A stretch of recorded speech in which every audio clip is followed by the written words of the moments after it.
दीप ज्योति परम ज्योति दीप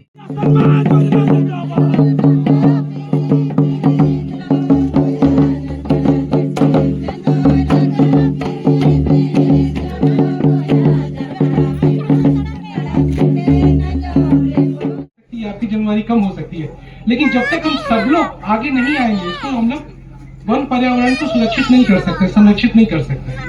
जो दूसरा जो बहुत इंपॉर्टेंट पॉइंट है जो मैं इस मंच के थ्रू बताना चाहता हूँ वो है कि कई बार ऐसा होता है कि हम लोग वन महोत्सव मनाते हैं तो ये फोटो ऑफ होके खत्म हो जाता है कि हम लोगों ने पौधा लगाया फिर हम उसे छोड़ देते हैं। मेरे से पहले भी किसी वक्ता ने इस पॉइंट को स्ट्रेस दिया था। तो मेरा यही आग्रह है यहाँ पर जो भी लोग उपस्थित हैं कि आप जो भी पेड़ लगाते हैं, मुझे पता है आप अपने घर में लगाते हैं, घर के बाहर लगाते हैं, अगर हम उसे 3 से 4 वर्षों तक अगर हम उसका देखभाल कर लें, उसका संपोषण कर लें, तो वो फिर आगे वो आप ही को लाभ देगी। फिर उसे और किसी भी तरह का उसमें इनपुट्स की जरूरत नहीं है। इसीलिए मैं चाहता हूँ कि यहाँ पे जो भी लोग हैं वो जो भी पेड़ लगाते हैं उसको सुरक्षित संरक्षित करने का भी संकल्प ले। यहाँ से 1-2 पॉइंट मैं और बताना चाहता हूँ। जलवायु परिवर्तन की बातें बहुत होती है और कहीं ना कहीं आज से 5-10 वर्ष पहले पढ़ते थे तब ये टेक्स्ट बुक में बस ऐसा लगता था कि बस इसे तो पढ़ लेना है। जलवायु परिवर्तन समथिंग ऐसा है कि ठीक है देखा जाएगा कब होगा, लेकिन आज हम सब लोग कैसे जाएगा, कभी इतनी अत्यधिक बारिश हो जाती है कि बाढ़ के माहौल हो जाते हैं। अपनी जिम्मेदारियों से भागना तथा वन विभाग पर छोड़ना, मतलब मेरा कहने का मतलब है कि बहुत सारे लोग ऐसे सोचते हैं जैसे आग लग गया है जंगल में या कुछ हुआ है तो ठीक है वन विभाग का है, वन विभाग करेगा।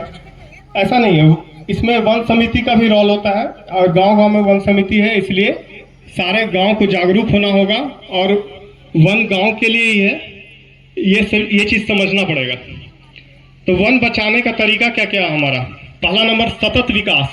हमें अपने लिए अपने जितना जंगल अभी हमें मिला हुआ है हमें कोशिश करना चाहिए कि आने वाला पीढ़ी को भी वो जंगल मिलता रहे। ऐसा ना हो कि हम लगातार इसका यूज करें, हरास करें और अगला 1-2-3 पीढ़ी तक आते आते जंगल कम हो जाए और जिस आबादी को हम बढ़ाते जा रहे हैं वो ऑक्सीजन के लिए तरस जाए और लास्ट में खत्म हो जाए। दूसरा नंबर है कृषि वानिकी। हम लोगों को कृषि करते हैं, खेती करते हैं और खेती के साथ साथ मेड़ पे भी वन लगा सकते हैं। जंगल आपकी जिम्मेदारी कम हो सकती है, लेकिन जब तक हम सब लोग आगे नहीं आएंगे इसको हम लोग वन पर्यावरण को सुरक्षित नहीं कर सकते, संरक्षित नहीं कर सकते। जो दूसरा जो बहुत इंपॉर्टेंट पॉइंट है जो मैं इस मंच के थ्रू बताना चाहता हूँ वो है कि कई बार ऐसा होता है कि हम लोग वन महोत्सव मनाते हैं तो ये फोटो ऑफ होके खत्म हो जाता है कि हम लोगों ने पौधा लगाया फिर हम उसे छोड़ देते हैं। मेरे से पहले भी किसी वक्ता ने इस पॉइंट को स्ट्रेस दिया था। तो मेरा यही आग्रह है यहाँ पर जो भी लोग उपस्थित हैं कि आप जो भी पेड़ लगाते हैं, मुझे पता है आप अपने घर में लगाते हैं, घर के बाहर लगाते हैं, अगर हम उसे 3 से 4 वर्षों तक अगर हम उसका देखभाल कर लें, उसका संपोषण कर लें, तो वो फिर आगे वो आप ही को लाभ देगी। फिर उसे और किसी भी तरह का उसमें इनपुट्स की जरूरत नहीं है।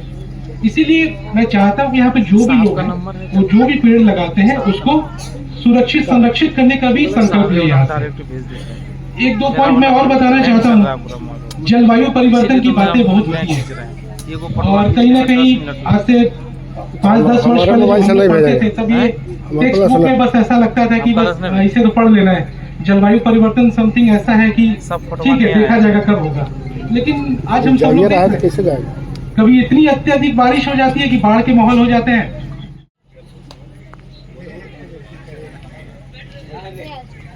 साहिबान, कदरदान और मेहरबान, बूढ़े बच्चे और नौजवान,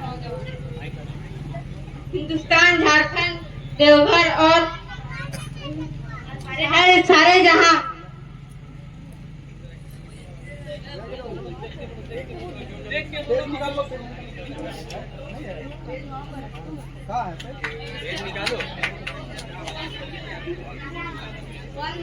पर हम कुछ दिखाने आए हैं।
सब्सक्राइब करो।